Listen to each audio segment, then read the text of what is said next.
Pengungsian sudah saya bicarakan.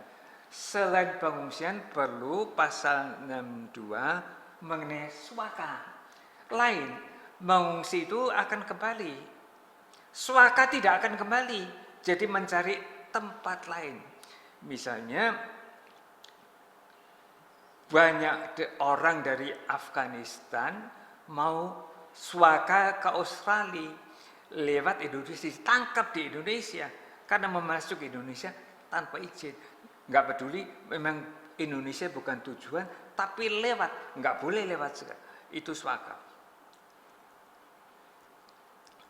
Lalu saya tidak akan bahas. Saya lihat saja sini ya. Pengertian swaka sudah saya katakan. Swaka untuk pindah, bukan hanya sementara, tapi ganti kewarganegaraan juga. Dua, keadaan. Nah, keadaan ini memaksa mereka pindah karena misalnya bisa macam-macam, karena keadaan politik, karena ekonomi atau alasan lain. Alasan ini ya. Lalu mereka ke tempat lain. Maka ini pengertian swaka. Pengertian swaka tidak dilarang karena pertama-tama mereka adalah manusia. Lalu kedua, manusia bernegara. Kalau mereka mau ganti kewarganegaraan, silakan. Kewarganegaraan diatur oleh negara masing-masing. Tapi kalau ada izin legal, kalau nggak ada izin ilegal. Kebanyakan mereka nggak mau. Ini mengenai swaka.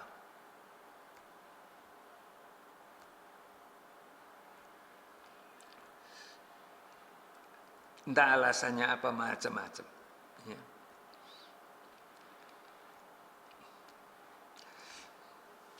Tujuh, soal kembali. Disebut resettlement. Di Indonesia disebut relokalisasi. Jadi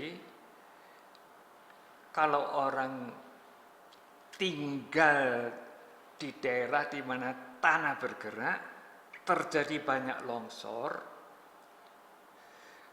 lalu kemudian bisa terjadi, maka pemerintah biasanya menawarkan relokasi, pindah ke tempat lain.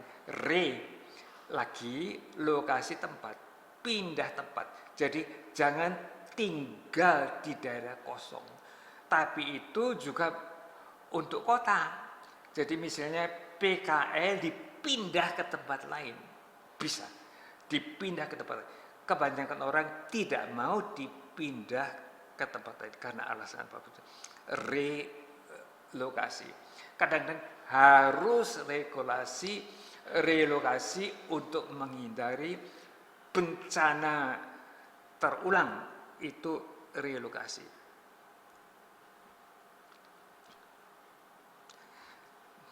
Masih dalam dunia internasional, pasal 63 perdagangan internasional. Ini termasuk hubungan dengan luar negeri yang paling kuno, paling lama, sudah ribuan tahun yang lalu. Antara misalnya Eropa dan Asia ada jalan ke situ. Perdagangan internasional. Sampai sekarang ya, perdagangan internasional perlu karena ini berarti import dan ekspor. Kalau nggak punya sendiri, import. Nah, kelebihan dari di sini ekspor dikeluarkan, import ekspor. Pada umumnya impor tidak boleh melebihi ekspor karena menjatuhkan ekonomi. Ekonomi harus tetap stabil. Jadi impor diimbangi oleh ekspor. Kalau tidak bisa. Ini perdagangan internasional. Yang aneh misalnya perdagangan internasional ini menyangkut keuntungan barang. Tidak peduli politik. Misalnya Indonesia tidak mengakui Taiwan, tapi perdagangan ada. Indonesia tidak mengakui Israel, tapi perdagangan ada. Jadi perdagangan tidak mempedulikan posisi politik, ya, internasional. Lalu terus pasal 64 lingkungan hidup. Saya cuma mau mengatakan lingkungan hidup perlu dan tidak terbatas oleh batas-batas politik. Misalnya Sungai Rhine di Eropa timbul di Swiss, melewati Jerman, berakhir di negeri Belanda, jadi 3 negara. Nah, kalau di hulu dicemarkan, hilir menderita. Seperti juga banjir di Jakarta, disebut banjir kiriman. Jadi bukan kota Jakarta, tapi dari Bogor misalnya, seperti itu. Maka lingkungan hidup ini perlu dan tidak mengenal batas-batas politik, melainkan alam. Ini semua menyangkut lingkup internasional. Terakhir, lingkup nasional, konflik dan perdamaian. Jadi, biasanya konflik perdamaian tidak tinggal di satu negara, melainkan antar negara. Nah, yang paling baik negara-negara itu tidak saling memerangi, melainkan kerjasama sebagai tetangga yang baik. Inilah konflik dan perdamaian. Maka meskipun konflik sulit selalu dihindari, harus berakhir dengan perdamaian atau paling sedikit gencatan senjata. Nah, diperlukan 1, 2, 3. 1, pendidikan keadilan. Jadi, kalau anak mendapat pendidikan menjadi orang adil dalam keluarga, bangsa juga adil. Karena mutu pendidikan bangsa juga tergantung pendidikan di rumah. Kalau mulai kecil adil, besar juga adil.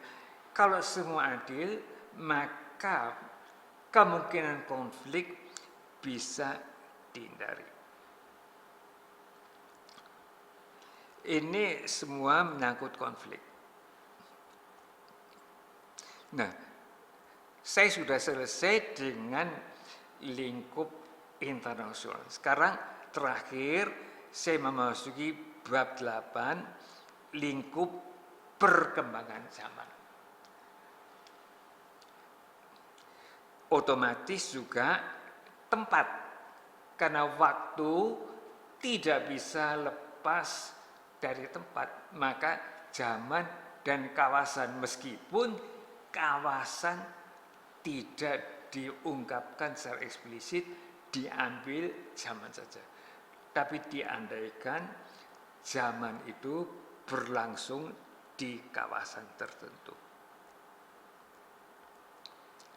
Lalu perkembangan zaman ini saya bahas jadi lingkup bab 8, saya bahas dalam pasal 66 sampai 71.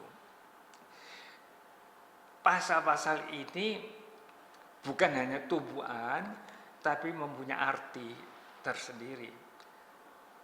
Nah, untuk itu saya buatkan skema saja.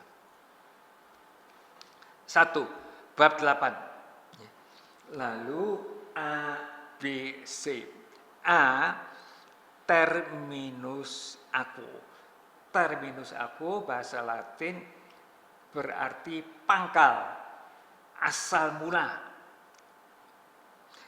Nanti C sampai mana, ya. Lalu B, terminus ad quem, berarti sampai mana?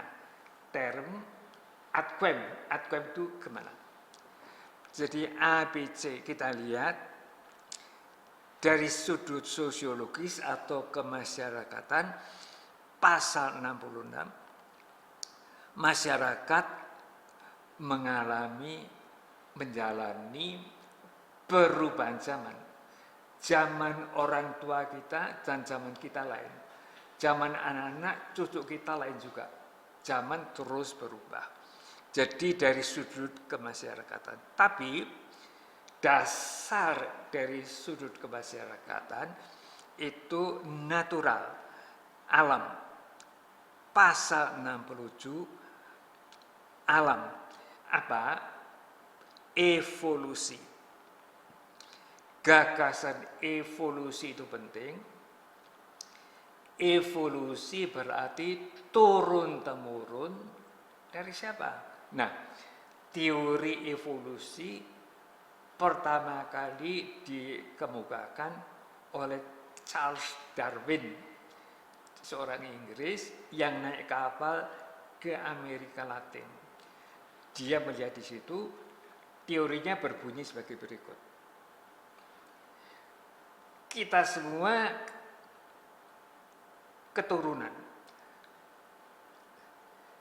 Jadi dengan demikian manusia juga gitu.